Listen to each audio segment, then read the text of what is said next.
guys, we're Anna and Alex, IGA's partner, accredited practicing dietitians.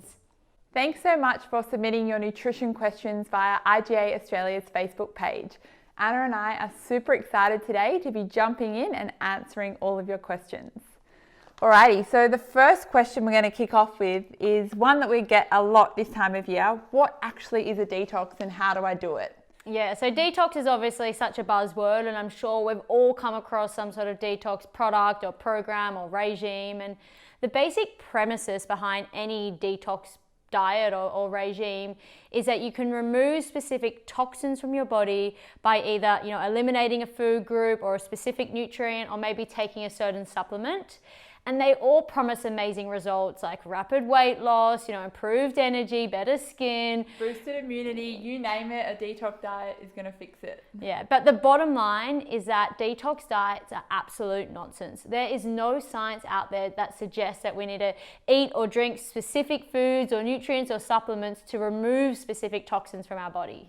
Yeah, and so if we actually think about the human body, our bodies have evolved to have a natural detoxification system. So we have lots of organs in our body like liver, kidney, our skin and our gut that all naturally detoxify us. So they help to filter our blood and remove toxins and other waste products. So we don't need to take an external supplement or remove certain foods from our diet to detox. If we're eating a healthy diet, then we're going to put our bodies in the best position to naturally detoxify. Yeah, so ditch all the detox diets, don't be fooled by those marketing claims, and instead eat healthy. What would you suggest are the easiest habits to take on in 2021 to gain an overall healthier lifestyle? So this is a really important question, and I think this is where we really need to ditch that all or nothing mentality and just focus on adopting a couple of healthy habits that we can sort of sustain for the long haul. So I guess some of my go-to recommendations for habits would be to focus on whole foods. So these are going to be minimally processed, and they're going to be jam-packed with vitamins, minerals, fiber and other essential nutrients. And I think on top of that, trying to get in as many veggies as you can. In general, Australians aren't getting enough veggies, so this is a good habit that we can all adopt. And I think, a good way to do this is to try to include more vegetarian meals in your diet. So there's obviously a big trend towards going more plant-based or vegetarian. You don't have to go completely vegetarian, but even just having a couple of meals throughout the week, there's definitely health benefits from doing so. Yeah, and on that, trying to cook more at home if you can. So cooking at home, you know what you're putting in your food. You're automatically likely to get less salt and less sort of added sugars in the meals that you're cooking. And we always recommend having a look at some cookbooks or jumping onto the IGA healthy living recipes and using those to sort of give you some inspiration to get started. Yeah. Now, we also received a lot of questions in general around, the ketogenic diet. So for those who don't know, a ketogenic diet is essentially a diet which looks to dramatically cut carbohydrates in the diet, and it's a really high fat diet. Because what happens is when we cut carbs from our diet, our body has to change the energy source. So instead of using carbohydrates or glucose, the body swaps and uses fat. And when the body uses fat for energy, it produces what we call ketones, and they are the energy source.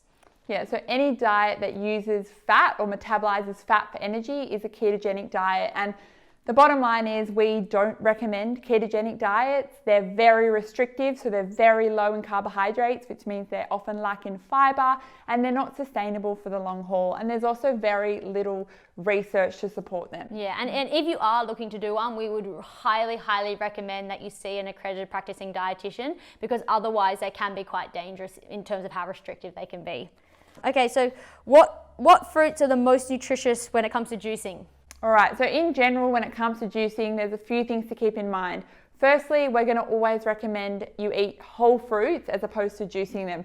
That way you're going to reap all the benefits that the fruit or vegetable has to offer, including the fiber and all of the vitamins and minerals. And it's also likely to keep you much fuller than if you were to have it as a juice. But of course, in saying that, unfortunately, not everyone loves to eat whole pieces of fruit or veggies, particularly kids. And in these circumstances, juicing can be a good option in order, to ensure they're actually getting those nutrients in their diet. So if you do have juices instead of whole fruits, just be really careful about how many you're having, because you don't want to go way over the 2 serves of fruit for adults every single day. And if you can, try to add some vegetables into the juice. And in terms of, I guess, what the question was, are there any better fruits when it comes to juicing? If you are juicing, we definitely say mix up the fruits that you're juicing, because all different fruits are going to contribute different vitamins, minerals, antioxidants, and also try and incorporate veggies in, as Anna said, as much as possible. Okay, and the last question we have time for is around intermittent fasting. So is intermittent fasting a good way to lose weight?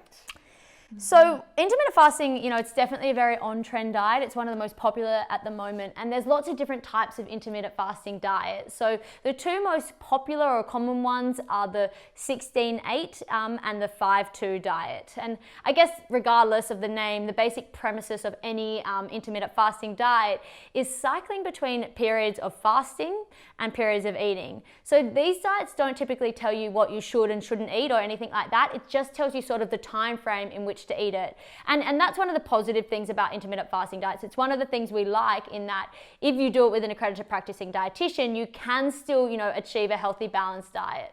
But in terms of whether or not it's going to help you lose weight, the short answer is yes, but it really depends on what you're actually eating within that sort of specified eating period. So if you're eating processed foods, you're going down to Macca's, stuffing your face, you're not going to lose weight on an intermittent fasting diet. But if you're filling your diet with whole foods and you're keeping it within a certain kilojoule range, then you will lose weight. Yeah, so I think the bottom line with intermittent fasting is that it is one of our more preferred diets if you are looking to go on a diet, but it is super individual. So for example, Alex and I, it just is a diet, and we have tried it. It's a diet that doesn't work for us. We like having 3 meals a day. It's how we feel, we have the highest amounts of energy, concentration and things, but we definitely have clients that we've put on intermittent fasting diets and it's really worked for them. So really try to think long term. Is it a diet you could adopt for pretty much the rest of your life? And if the answer is yes, then yeah, it might be one that you consider.